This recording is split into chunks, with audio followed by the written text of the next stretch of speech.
do it. Hey, this is awesome. Oh, Clark, hey. Good to see you among the living, man. Check it out. It's the latest talent mix. Thanks, Pete. Good to see you all among the living. Hello, everybody, and welcome to the Talent Mix. It's a Smallville recap podcast. I'm Brian. Zach's here. Smallville podcast, season 6. We're making it happen. We're here. We're broadcasting from an underground tunnel system that we are Yes, trapped in. we did get it. Yes. It's Now Brian and I, who are notoriously enemies, nemesis, have to work together to get out of here. right. It's like they decided that this podcast works best when we do it together. And so we're going to do one together and then not do it ever again. And also Howard Stern is here. What are you doing here, Howard? Take your shirt off. Can't escape all I got. with this guy. Everywhere we go. This is a good one, Brian. This is a good episode. This is the best one, I think, of the season so far. Would you agree with Agreed. that? 100%. This is just a full good one. We haven't seen it. It's a good one to the point that it kind of makes me mad about the ones we've been watching. You know what I mean? Right. Yeah, we could just be doing this the whole time. Yeah. So you still can do this. Right. You're just choosing not to. Okay, hold on. Stuff is happening in this episode. Yep. We're not just spinning our wheels. Right. We're getting juicy character interaction with two of our main characters. It's truly a ticking clock. I mean, we have all sorts of let's just do this every week. Yeah, what's holding us back here?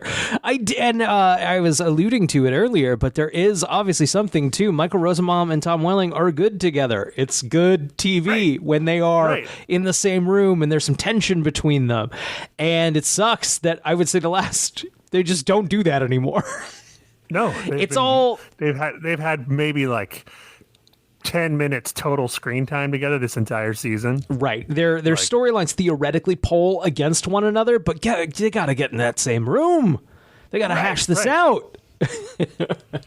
Anytime they do, it's good. Anytime they do, it's good-ish. Good-ish. Yeah. Right. We're deep in October, or not. By the time this airs, it'll be deep in October. How's your early fall going? Well, now I have to predict how it's going to be going. Yes. I'm fully in fall mode. My house is decorated for Halloween. I'm in it.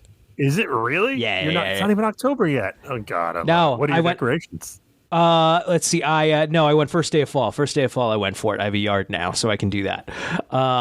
We have this little mound in our yard that is it has basically all the plants on it have died. Because there was a lot of poison ivy in there, so we had to poison all of it. So it all looks dead and weathered. So we put two little tombstones, a skeleton popping out of it, and a little wire fence around it. Looks great. Looks good. We got some little gel sticky things on the windows. It says trick or treat and etc. Do you have? You just moved there, so do you know if you have punk ass kids who are going to vandalize your shit? Nah, no idea. The kids who are here are young, but we are near a high school, so we are in the vicinity of punk ass kids. Come at me, I'm a renter. There's only so much you can do. I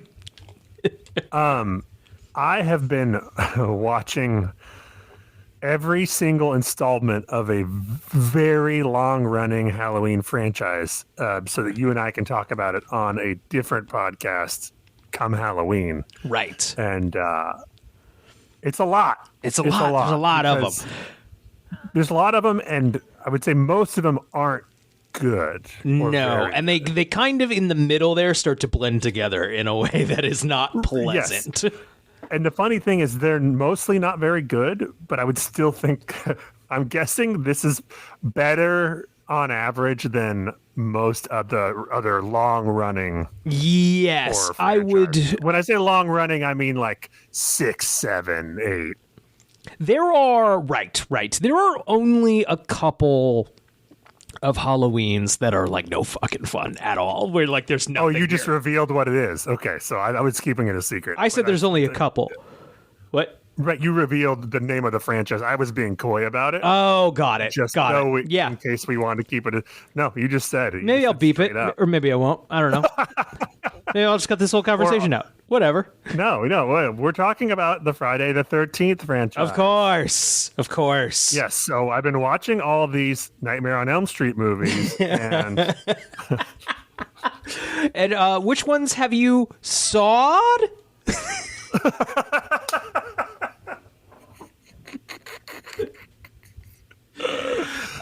Speaking of that, we have a Poltergeist 3.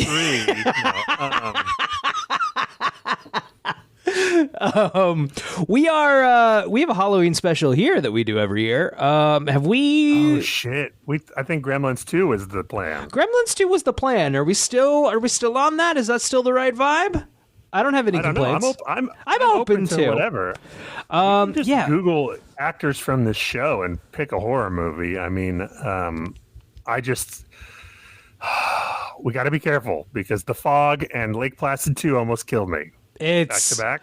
Yeah, that was. I would like something a little more fun. Urban Legends was a breath of fresh air. That was the most glowing review of Urban Legends I think that's ever been recorded. And it's a movie that's not bad, don't get me wrong, but it was just like taking off the fucking the chains and like getting some fresh air. So I listened to Michael Rosenbaum's Good podcast, Inside of You, and he did an interview with Skeet Ulrich a little while back. And they were talking about, I don't know how it came up, but he brought up Urban Legends, and then Michael Rosenbaum was like, I was in it, I like it, but it's like there was Scream, and then there was I Know What You Did Last Summer, and then there was Urban Legends. Right. I'd say that's accurate. Yeah. Yeah, totally. Yeah. Skeet Ulrich was nice. He's like, we all did those horror movies. We didn't know how they were going to go, Urban Legends has a couple of good set pieces and a couple of good moments, and that puts you at the top of, like, in the higher echelon of that. It's like watchable. Yes. It is better than, I would say, 30 to 40% of movies in a certain franchise that I've been watching. Right. Okay, so we'll get that solidified. I don't know, soon-ish. Figure out what we're doing for Halloween. Might be Gremlins 2, might not be. I think we have a lot of options because I have a feeling a lot of these actors have done a lot of horror. Right. We should have we went Gremlins 2. One of them in a Saw? One of them's in a Saw movie. One of them. She's not on the Supergirl, but she's not in the show. She's not on the show yet. But yes, Saw will be coming. That's probably going to be next year. Next year we should be lined up for that. But all right, we'll get that figured out. I know we were talking Gremlins 2, but part of me is like that doesn't feel super Halloween-y, but it's fine. Right. Yeah, that's true. Hey, like I said, we're open. I mean, we're open. We'll figure it out right now. Okay. No more beating around the bush. Let's get into Nemesis. It's the 19th episode in the 6th season of Smallville, the 129th episode overall. This aired April 26th, 2007. I know this, of course, because I'm reading directly from the Smallville wiki, smallville.fandom.com.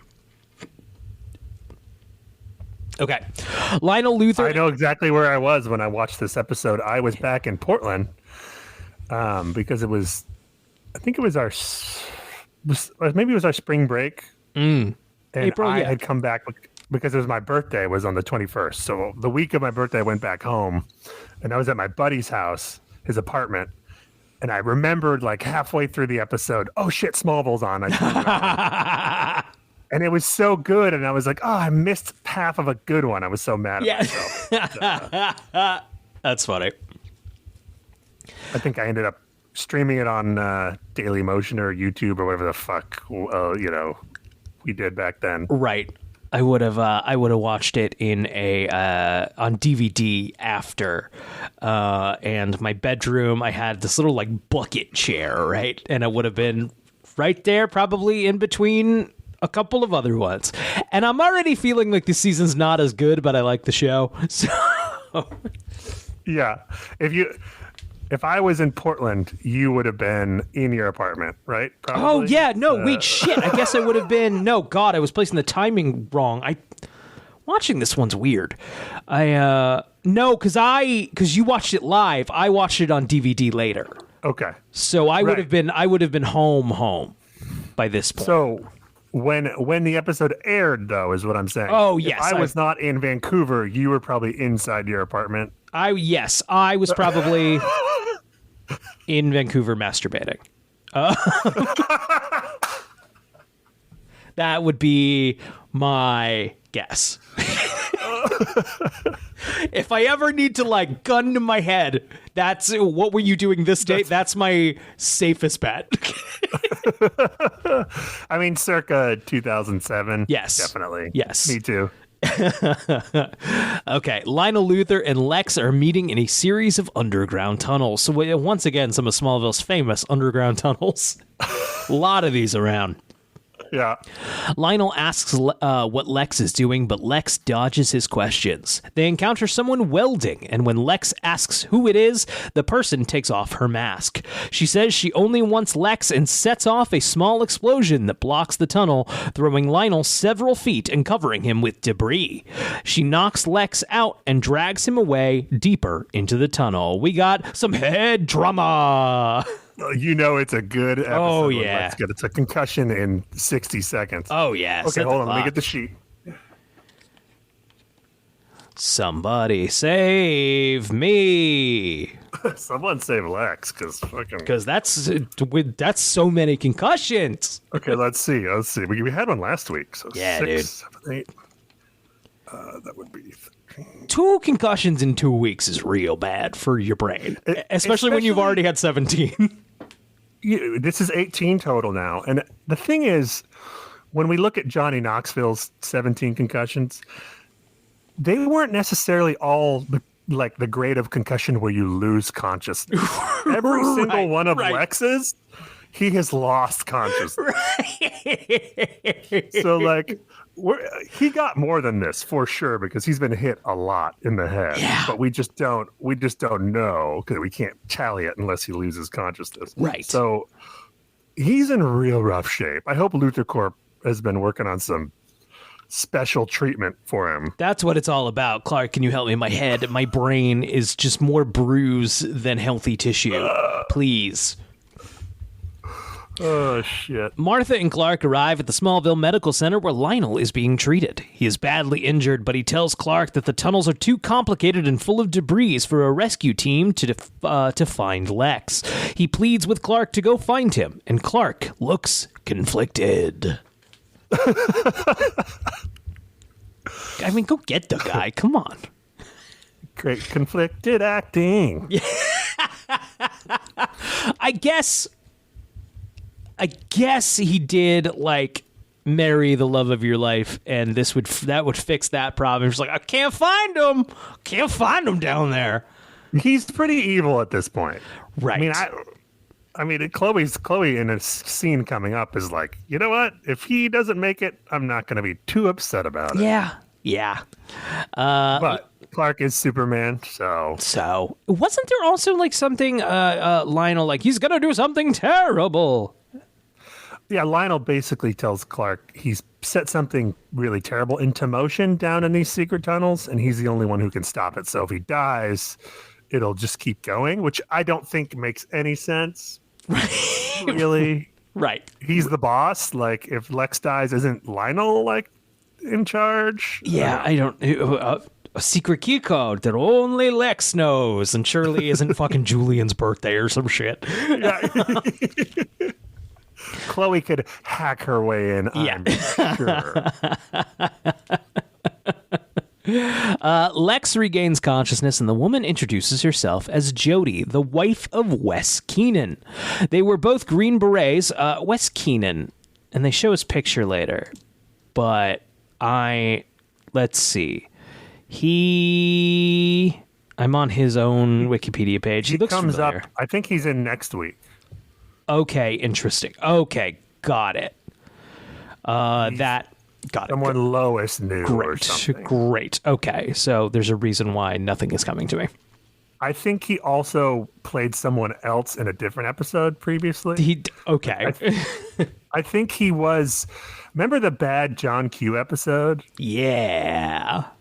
I think wasn't he the brother who was in the hospital that the kid was trying to save? That all seems right. Is the title of that episode Bad John Q or Worse John Q? Worse John Q. No, John Q is the bad John Q. But right, exactly. Yeah. Like, you're knocking off movies. Can you knock off like a good movie? Like, we don't. Don't knock off a bad movie and do it worse. Come on. Yeah. Right. You're taking John Q and you're adding Superman. It should be better. Yeah. Okay, so Jody and Wes, they were both Green Berets, but she was discharged for behavior problems. She received word that her husband died in a helicopter crash, but she refuses to believe it. She produces a document case file of her husband with the Luthor Corp logo on it and demands to know what Luthor Corp is doing to her husband. She tells Lex that unless he lets her talk to Wes, she will blow the entire cave system up in 20 minutes. She starts a timer and demands that Lex call Wes. Lex finally admits that Wes is dead. He had multiple injuries from which Luthor Corp tried to save him, but he died. She is unnerved and Lex manages to get her gun away from her. It goes off and she is injured. He tells her they can still get out of here alive, but she states that the bomb is pre-programmed. Hate when that happens. Just before she succumbs to her injury, she sets off another smaller explosion. So that's just real quick, getting back to the John Q guy. That's a thing that you do not see anymore because the way we've watched these things has changed, which is casting the same actor to play a different character on your show. Yes. You could do like 3 or 4 or 5 times back in the day because if the show was on for 10 years. Who the fuck would? Yeah, right. Right. You only see it on reruns every once in a while. There is a I would say only 75% chance the actor remembers he was on Smallville before. Right, yeah, exactly. Like, Law and Order used to do that all the time. Sure. There's only so many New York actors around. Right. Right. Yeah, now it just, when your show is, I guess also now, every season of Smallville is 20-something episodes. If Smallville were made, Superman and Lois is like 8 a season, which sucks. It's funny. I remember watching an episode of Cheers, and the guy who plays Frasier's dad in the show Frasier shows up as a different character, and I remember being outraged. Funny. And just being like, what? Yeah. No. That's not who you are. That's funny. I didn't know that. I've only seen a healthy smattering of Cheers in no particular order. That's good show though. Good show though. Can I go on a quick Cheers rant? Because I have this Cheers rant loaded up. Please, let's go. You ever have these moments? And I get it. We are in a political time where everything just feels very volatile. But a moment comes around where fucking Woody Harrelson goes on TV and says something fucking stupid, and everyone goes like, why'd you say that, Woody? Don't say fucking stupid shit, Woody. But Woody was introduced to fucking pop culture as a character who would say a thing, and then everyone turns around and goes, shut the fuck up, Woody. Why did we stop doing that? Like, why do we suddenly take Woody Harrelson seriously? Wait. In real life, Woody Harrelson said something stupid? Oh, Woody Harrelson, anytime he's on fucking SNL, is like, the vaccine's gonna turn you into a fucking werewolf. Ah! Wait. I had no idea. Oh, he's a fucking nutbag, because he's Woody Harrelson. Well, you just say, shut the fuck up, Woody, and you move on. Yeah. Watch any episode of Cheers. The entire cast of Cheers. Woody Harrelson says something, and the character's name is Woody. Everyone turns around and goes, "Shut up, Woody." Right. We've talked about this before, and I do think, and it doesn't excuse anyone's bad takes, but like when you continually ask boomers, these Yes. old cranky boomers, Yes. like comedians, what they think about cancel culture or whatever, and then you get it, like you want that response. No, You want it's like, so you can hey, get the article. you can put- click. You put a microphone in front of the old crazy guy's fucking face, so he'd say something old and crazy, and then you're like, "Why'd you say that, old crazy man?" Right. The headline might as well read like Zach's uncle says Yeah. crazy shit at Thanksgiving. Right. Right.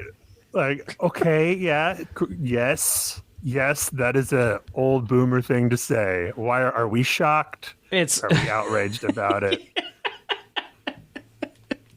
and it's like, did we need something for? Did we go 10 minutes where we weren't angry about something, and like we just needed to yeah. fill that space? like I don't ever need to see a headline about Richard Dreyfuss being cranky. No, you know what I just mean. why We're good. I'm all set. Who let him out of his fucking home? Someone's supposed to be watching him. Have you ever read? I've read a lot of quotes from James Cameron lately. I think he's maybe doing press for some documentary show. Yeah, I think you're right. Every single one, he says something really cranky and like angry. Like It's yeah, hilarious. yeah. It's He's just mad at the world. Like someone asked him about. He's been re-releasing a lot of his movies on high definition Blu-ray, and the color correction is getting a lot of criticism because interesting. They're changing it in a way that makes them look more modern, but kind of fucks up how it looks. Yeah. And I am someone who actually thinks that it does make them look worse. Someone asked him about it, and he was like, get out of your mom's basement. Yeah. Like, go, like, get a life. Get a fucking life. Basically. It's like, whoa, bro. Yes, These I remember people who this. love your movies are losers because they care about how they look. Like, I get it. Like, if you want to answer the question, be like, no, we thought the color, like, this is the technical reason we did this or something. Don't be like, Yeah. you're a fucking loser, you geek. You fucking geek. But also, I respect it. No, there was another one recently. Someone asked him about criticism of his dialogue, and he's like, I think my dialogue's good. I've written 3 of the 4 top grossing movies of all time. So I think he's go doing fuck fine. yourself, Yeah, basically. yeah. He's like, put that your fucking dialogue, put it in there. And Yeah, sorry, just pulling fucking dollar bills out of his fucking ears. Like, Right. sorry, what was that about the dialogue?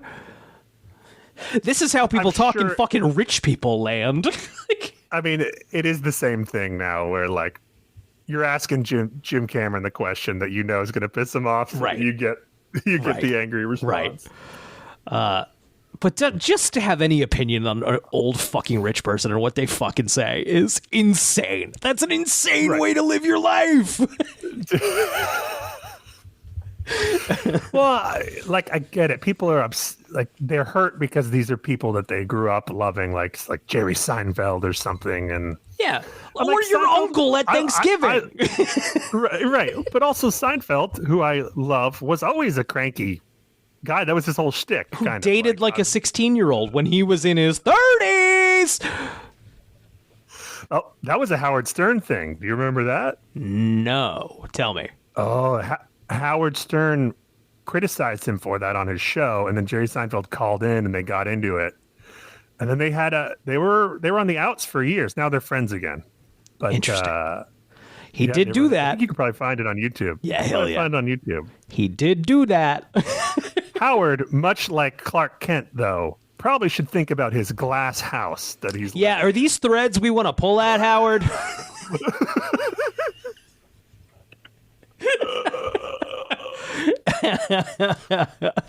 All right, so Clark meets Chloe at the explosion site where she reports that Lionel was right about rescue efforts expected to take hours. She also states that she doesn't really care if Lex is rescued after what he did to her mother.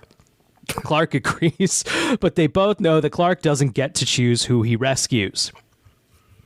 Clark goes to see if he can find the entrance to the caves. But wait, he literally does get to choose. He does. Yeah, that is, yeah. For the record. Yeah.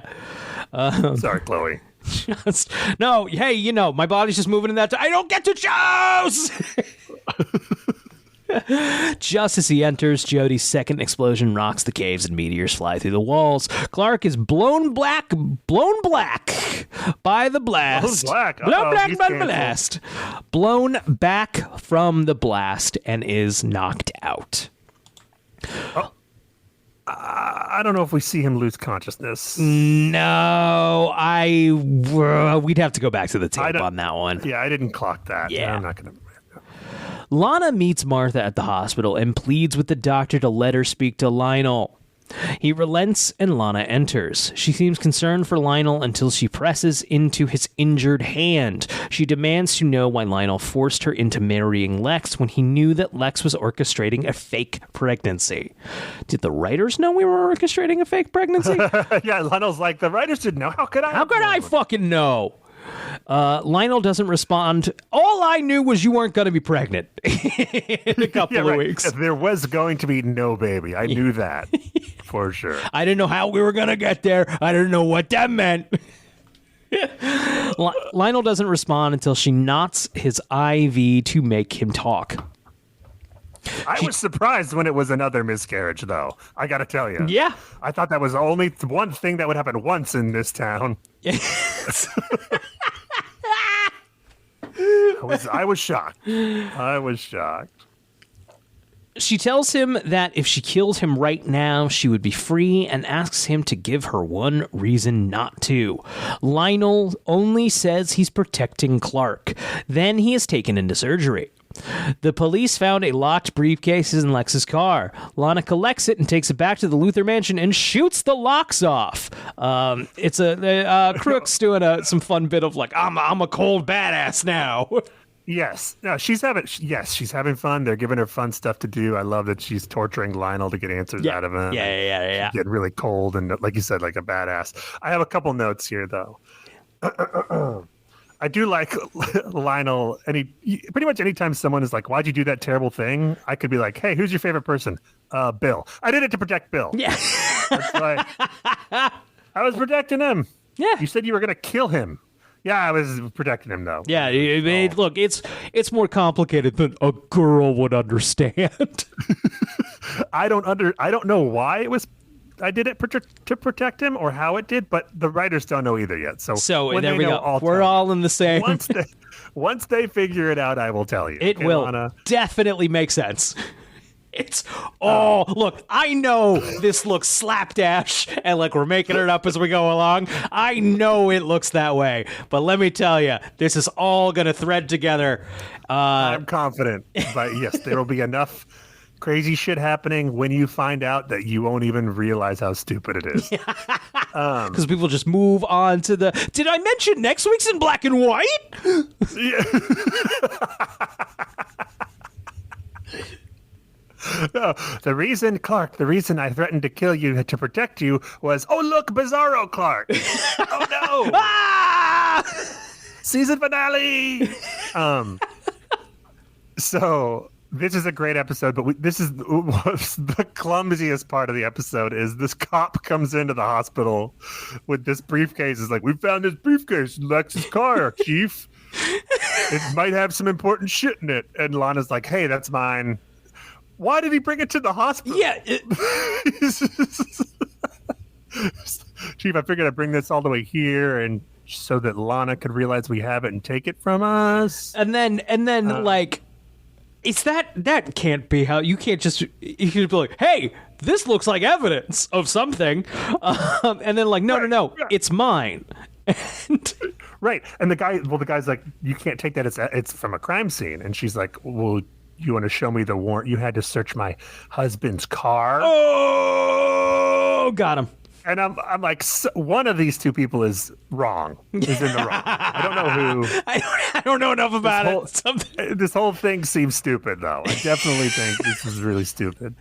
Though we are in the gravitational pull of Smallville Medical, and it's possible it's a vortex of logic. Yeah. There's a meteor rock core beneath this hospital, and it just makes everyone a fucking moron. Okay, so then she goes home and she turns like opera music on and she turns it up to the max volume and then shoots Fucking the briefcase cool, open. dude. Right. It's cool, but No, like, it's not. I don't care how loud your stereo is. It's not going to mask the gunshots. Yeah. I'm going to hear the gunshots. Right. You know, the cleaning staff knows you shot a gun in there. Have you ever heard a gun? It's all you hear. It's pretty loud, notoriously loud. It's its whole thing. It's one of the 3 things that it does. What are the other 2? Make an owie. Make an owie. And make people feel like penis is bigger. Compensates. That's the 3 things a gun does. It's the most important part. That's the most important one. I've been shooting a handful of times, and I gotta say, I don't get it. My penis doesn't feel bigger. I pointed at a thing, it made a loud noise. I don't get it. No, I've never shot a gun. It's not that great. Yeah, maybe it's not the shooting it. Maybe it's like the polishing, or like the holding, the posing. You're probably right. Yeah. Or maybe you don't have enough guns, Brian. You just need more guns. That's it. But yeah, it was like I've had friends, like we've gone to a shooting range before, and like, you know, a shotgun at clay pigeons, and like I get. You guys ever play a fucking video game? It's awesome. Right. Like, yeah, no, like Also, Halo is fucking cool as shit. This was kind of lame. I've never felt like I had a bigger dick when I climbed into a really big truck either, or like, or when I drove a car that made a lot of noise. I don't know. It just never. Well, I guess with our just huge penises, we don't need stuff like that. In the briefcase, Lana finds schematics, documents, and a disc labeled Ares, which is a tourist video of Patagonia, Argentina. She watches in horror as a strange creature flies into the scene and kills the TV host and the cameraman. Clark recovers enough to find Lex. He says Lionel sent to find him, and they prepare to try to find a way out when Lex notices Clark's hand is covered in blood. Clark then realizes he has a large piece of shrapnel in the back of his upper arm. Although they are both angry at each other, Lex bandages it up and admits that he is surprised that Clark is injured. He knows that when he stabbed him with a chisel, it bent. He says Clark has been hiding secrets from him since they met. Clark doesn't deny it, but he asks Lex if he's using these caves to exploit people with abilities. They argue about the breakdown of their friendship as Lex digs a hole in the wall, but meteor rock is lining the narrow opening. Clark hesitates, but then attempts to crawl through. Lex winds up having to pull him through. Some grade A deflection by Clark in this scene. Yes. Fantastic. Like, Lex is calling him out for keeping secrets. And Clark is like, well, would it have made a difference? You're sketchy. Yeah, you're a bad man. It is funny, though, the amount of, as we get further and further from the heat of it, and this is why I wish they weren't separated so fucking much. It's been so long since this relationship has been like truly relevant to the show. Lex is like, you're hiding things from me. I was like, what the fuck does he owe you? I don't remember. Zach, I talk to you once a week. I've been talking to you at least once a week, every week for years. I'm sure you got stuff that I don't know because it's none of my fucking business. I wouldn't be like, you've been hiding things from me, Zach.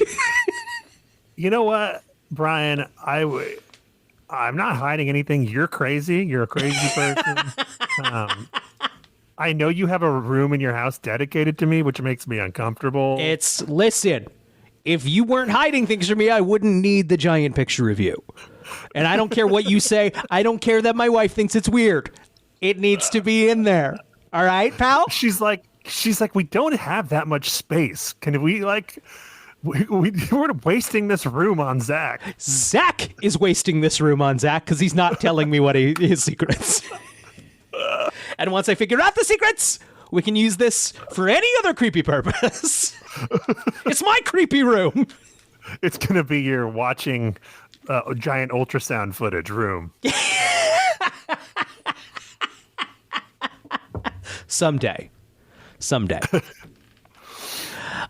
Chloe is on the surface of the explosion site, leaving Clark a voicemail. I thought this was a weird scene here. Yeah. Chloe is like, I feel like I'm your stalker ex-girlfriend. Not that I was ever your girlfriend. What is this? What is this? What is this? Is this just... It's a line from a different episode, you know? Yeah. It doesn't fit the tone with what we're doing here. It's like... Yeah. A thing that we haven't been talking about for a long time. I've seen every episode of this show so far. I know Chloe and Clark's relationship. Why is this? Why is this happening? Right, yeah. Yes, yeah. Exactly. She notices one of the rescue workers has green meteor rock dust all over his vest. The dust looks more like a goo. It looked like a goo to me. It forms a goo when it gets wet. It's a paste. I'm into it. There should be more meteor paste. Meteor paste. Clark, did you eat those cupcakes? Huh? That was meteor paste. Oh, no! Then he has diarrhea for real. No, he's Cupcake Boy. He's Cupcake Boy. Fuck. That's way better than Wee Boy. That's way better than Wee Boy. Wee Boy's just stalks, just like sadly, like just wilt as he's like, oh, that's way better. The guy's like, I'm not even like a cupcake. I can just make them out of nothing. Oh, you just create cupcakes. Oh, my dick Don't is be sad, Wee Boy. Here's a cupcake. Oh, I can't digest it. My stomach is weak. Somehow the only thing I can eat is wheat. It's weird. I don't get it.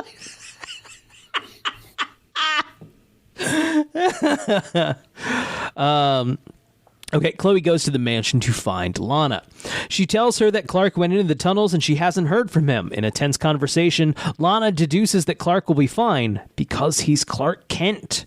She doesn't reveal what she knows about Clark, but Chloe tells her that he is not invincible and confirms what Lionel told her. Clark has a weakness. Lana admits that she has full schematics of the passageways, and Chloe is shocked to realize that Lana has had access all morning, and she was simply going to let Lex die. Cold. Love it. I love it. Hell yeah. See, this is finally we're paying off a season of boring Lana stuff. Right. And now we're into the good stuff because she found out. So now she's like vindictive and she's going to out Luther the Luthers. She's got a good scene later that I really liked. Clark and Lex stumble through, but the tunnels all lead to dead ends. Clark finally sits down, too weak to continue. He remarks that they don't have time to backtrack because probably no one knows about the tunnels. They don't have time to backtrack. I guess a bomb is going off. A bomb's going off. Yeah. So there's a ticking clock. Mm-hmm. Literally. Lex knows he is referring to Lana and tells him that Lana is the first person he actually does trust. Clark admits that Lana told him on her wedding day that she was going to leave Lex and wants to know how Lex forced her to marry him. Lex says honestly he had no idea if Lana would show up and says Clark can believe whatever he wants. Clark wonders if they were ever really friends. I got you a truck, man. I got you a truck. He did a lot for your family, Clark. I'm not saying you owe him, but like you were friends. Yeah. No, there could be no question. Rosenbaum has a good line here. That basically this is not verbatim. It's like I hope so because you were the only friend I've ever had. Yeah, right. Yeah, he's the closest thing I ever had, and nothing else to compare it to is what he said. Yeah. It's good. It's sad, but it's good. This is what I'm talking about, though, with Clark's glass house, because there's a line where he's like, what, you don't trust Lana? It's like, Clark, babe. Come on, man. Is hypocrisy one of the powers, Clark? Is this where you get the which Superman power is the audacity? Balls. It's balls. The power of balls.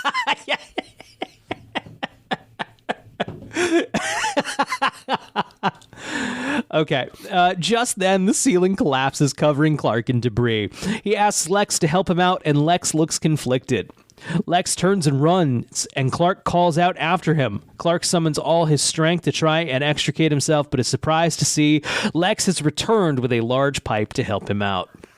Well, the wiki, we get a commercial break. Right. Because Lex leaves, and I remember watching it the first time and be like, oh, that's the turning point. Yeah, right. I was kind of like, fucking banger. Here we go.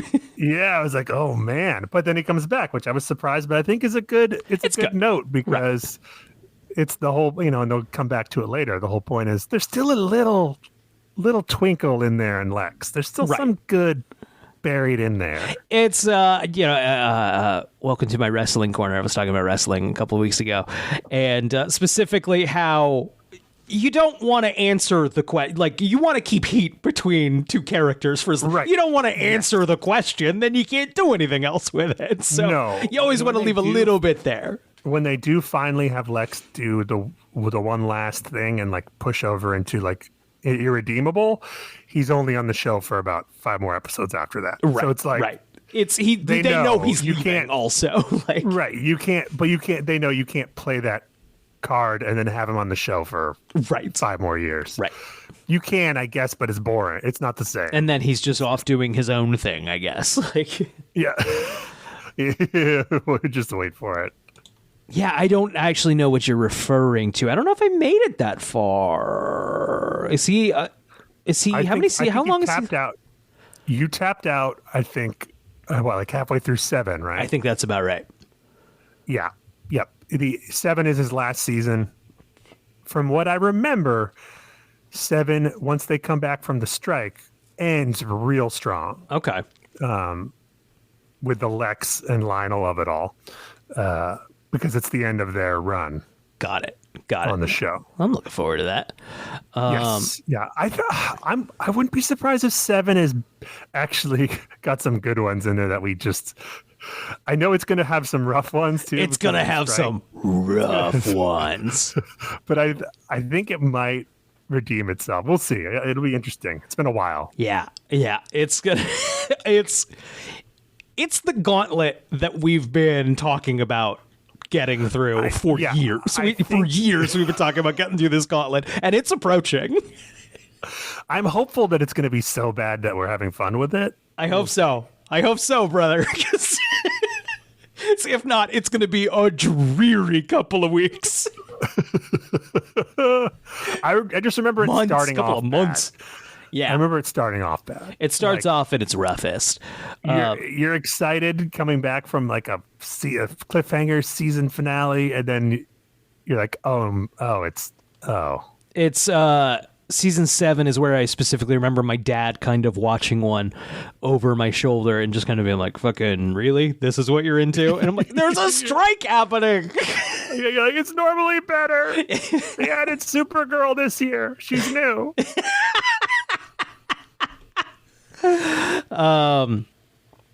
Okay. The tunnels are set to explode in less than 15 seconds as Lex helps Clark to a hatch exposed by the cave-ins.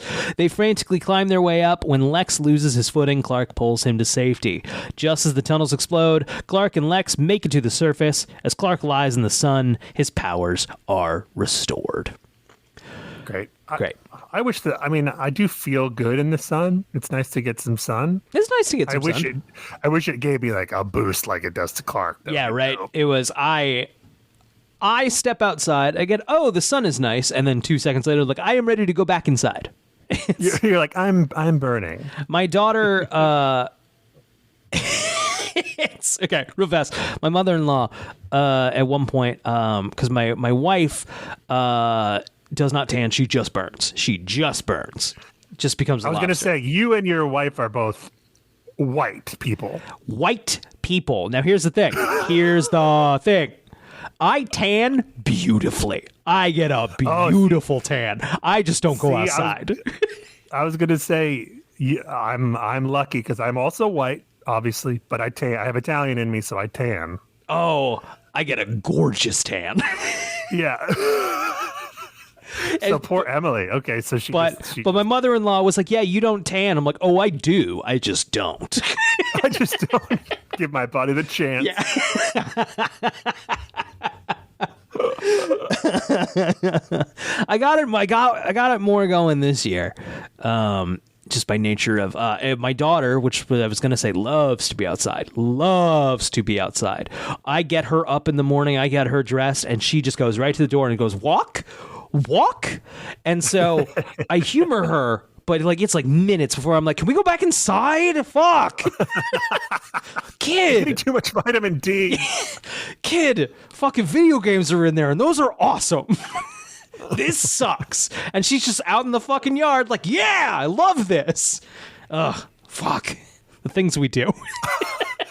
You're going to be the first parent ever to be like, can you just go inside and play video games? It's a beautiful day. Go inside.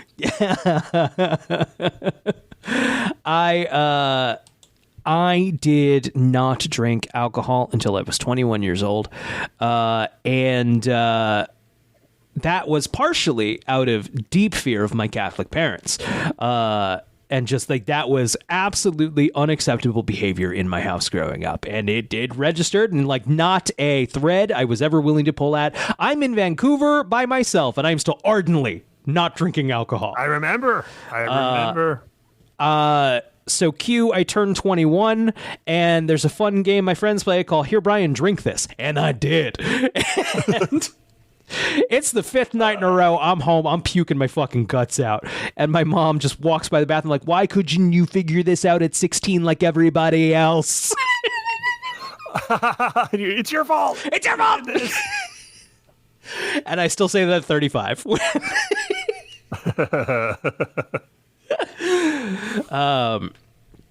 Okay, Lana sees Clark's bandaged arm and touches it. They share a silent tender moment before Lana realizes that Lex is watching them and leaves to embrace him. It is funny, the tunnel stuff was so good, and then like there's a lot of episode left. There was more than I was like, oh, we're wrapping it. Like, oh, there's a lot more here. We got a good chunk of stuff. Lana returns to see Lionel in the hospital. She demands that Lionel explain how threatening to kill Clark is protecting him. Lionel says, I don't know. It's like I said, I'll tell you when the writers know. Lionel says that Lana's love for Clark is the only thing he could use to keep her near Lex so Clark would be out of harm's way. She wants to know what Lex is doing that is harming Clark and wonders what Martha would think about Lionel's threat. But he doesn't answer. I'll tell you later. Yeah, it's a cop-out because she goes, hey, if you don't tell me, I'll tell Martha that you're a piece of shit. And he goes, oh, I see you've embraced the Luther name or some shit. And that's the end of the scene. And then what happens? She threatened him. Does he tell her? If not, how does he get out of the Martha threat? Oh, the medicines are making me drowsy. Yeah, exactly. Yes. I'm losing consciousness, but it doesn't count as a concussion. Yeah. And just one eye occasionally opening to see if she's leave the TV on. I'm protecting Clark when you turn on the TV, and Aunt Nell. I'm protecting Aunt Nell. Yeah. And Whitney, is he alive? No. Okay, no, Whitney. No. What else do you like? Okay, the Talon. I'm protecting the Talon. Do you still work there? Is that a thing? No. Cheerleading. I'm protecting the cheerleading program at Smallville High. Your friend who got kidnapped. God, your life is fucked up. There's only so many people I can protect because all the other ones are dead. You fucked up. You live a fucked up life. Chloe and Clark are still at the scene, and Clark reports that that all the tunnels lead to Reeves Dam. Oh, come on. All the tunnels lead to Margot Kidder Estate. Richard Donner Pavilion. Because it's also it's Christopher Reeve. Though That's true. Though okay, George Reeves also played. Yes. So it could be either or. It's a future. It's a nod to Matt Reeves. Yeah, there you go. They knew one day he would be adjacent. Yeah, he'd do Batman. He's currently doing Felicity. Wow, That's where right. he's at. Right. He's still kind of under J.J. Abrams. He's like his little protege. Yeah. And then I would argue is a stronger director, I think. I think you and I would agree. Okay. So they Clark and Chloe wonder what Lex was willing to die to protect. Clark asks Chloe how she knew to come out there, and she tells him that Lana knew where the tunnels were. Clark takes this to mean that Lana really is in love with Lex, but Chloe tells Clark that Lana only revealed the location when she told her that he was in danger too. Lex is back at home and Lana gives him the briefcase. Lex asks her if she did indeed meet Clark on their wedding day, but Lana claims she only wanted to talk to someone to express her doubts. Convincingly, she says she knew there was something wrong with the baby, but because she thought Lex had their whole lives planned out as parents, she didn't want to lie to him and pretend that everything was fine. She pointedly says that if someone lied to her like that, they would lose her love forever. Yes. Great scene. It's a great scene. Lex's face is unreadable as Lana's at Lana's double meetings. She's just it's a Clark level deflection, but well deserved. Real good. Turns it on him, makes him feel guilty. It's wonderful. This is her strongest scene of the season, and I would put it in her top 5. Period. I think. So good. Yep. Martha meets Clark in his loft where he is studying the tunnel schematics, which look as if Lex was simply building a water purification system. Martha asks him what happened, and Clark admits that when Lex saved him, he recognized him for the friend that he was. Martha says that after all that has happened, Clark has to let go of what their relationship used to be. Clark asks her why she stands by Lionel, but Martha says she doesn't trust Lex because she doesn't think people can change who they are. Clark wonders if what Lex has become who he is because Clark gave up on him. You don't pick up the phone. You want to play pool and play some Xbox like old fucking times, you man. Never play pool with me. No, it's not because you gave up on him. It's because you gaslit him You into drove insanity. him crazy. Okay? You drove him crazy. And I get it. If you gave up on him sooner, it probably would have been better for him. Yeah, seriously. And I get it. You can't be someone's only friend. Being someone's only fucking friend is a huge emotional burden. But you drove him fucking crazy. You're right. Exactly. Yeah. You should have set boundaries with him instead of driving him nuts. Lex visits a facility where it's revealed that Wes Keenan is indeed alive and being held as a test subject. Wes is referred to as the prototype. Frankly, I'm shocked. I'm shocked at Lex. I thought he was better than that. Did you notice that this guy Wes, he's unconscious, in this chair. He's being experimented on or whatever. He is wearing silver underwear. It's the only thing he's wearing, like a shiny silver, like 1960s sci-fi movie. I just love that they we didn't want to put him in some jockeys, man. What are you doing? We're so fucking afraid of Clark being in the Superman suit, but we'll do that. Right. We'll do that. We'll do Lois's whatever she was wearing last week. Right. Yeah, 2 weeks costumes. ago, the wrestling one. Costumes this season. I don't know about that. I don't know if budget went down. I don't know if we got somebody new on, but I'm clocking more dumb outfits this time than I have before. Yeah, the more we lean into the superhero of it all, the dumber the costumes get. Yeah. Right. Okay, I'm looking at the notes here for anything interesting. Lionel is reading A Guest of Honor by Nadine Gordimer while recovering at the hospital. I don't know what that is. This episode contains a deleted scene on the Season 6 DVD set. The doctor tells Martha that Lionel is critical and gives them some alone time. Martha tells the sleeping Lionel that she would never have gotten through the past year without his friendship. Lionel wakes up and is pleased to see her. In the past, Clark has been completely demobilized and incapacitated by kryptonite. However, he has somehow managed to get through the small... kryptonite works on Clark exactly what the plot needs it to do. Yeah, where it's too late to be pulling at that thread. Yeah, We've been- Lana tells the doctor at the Smallville Medical Center that if Lex dies, Lionel would be the only family member that she has left. This is not true because she still has her Aunt Nell and her father Henry Small, through whom she has 2 half-siblings. However, she may have not said this to manipulate the doctor into allowing her to see Lionel. Definitely.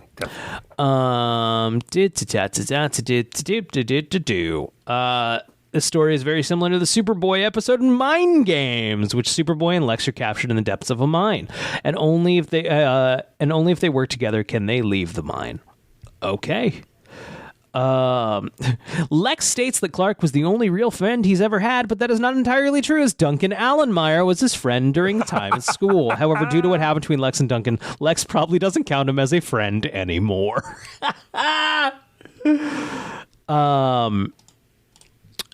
I'm looking here. Tamoa Penniket, who was in some other genre shows of the time. This is Wes. I now recognize him from some other genre stuff. Okay. I'm sure a Supernatural episode here and there. But he did, in fact, he was in the John Q episode, which is the season 3 episode, Resurrection. Excellent. Yes, I thought so. I know. I never forget a bad John Q face. This episode was initially unavailable on the All 4 Smallville box set in the United Kingdom. Why? Yeah. It seems like it was a mistake. The episode was added as a later date than each of the other. Okay, so yeah, right. This is a huge one. This is a huge one. What a one! You could have dropped any of the other ones. Yeah. Almost any other episode would have been preferable. That's that seems to be all of the interesting stuff. So there we go. Any final thoughts on Nemesis? No, it's just really good. It's a really good these one. Characters together, have stakes. Ain't that incredible? If they could all be like this, there would be less times where we showed up and we're like, ugh. Where this would feel like less of a terrible burden we put on ourselves. Next week we have I can't remember if it's good or not, but it's one of those we're doing a thing. We got a gimmick episode, so we'll a gimmick episode. Yeah, they proudly tout on the on Hulu on the description, partially shot in black and white. Okay, shot and then turn black and white later. Let's not shot in black and white. Fucking come on. Let me see the negatives. Okay. Yeah, thank you everybody for listening to the Talon Mix. Hey, bit.ly Brian Zach Pod. Once again, bit.ly Brian Zach Pod. You can get to our Discord, you can get to our Patreon, so on and so forth, etc., etc. Zach, do you have any questions for the Smallville gods? Yeah, was Brian masturbating when this episode aired? Oh no, don't, no! Yeah, it was. You got me. You got me.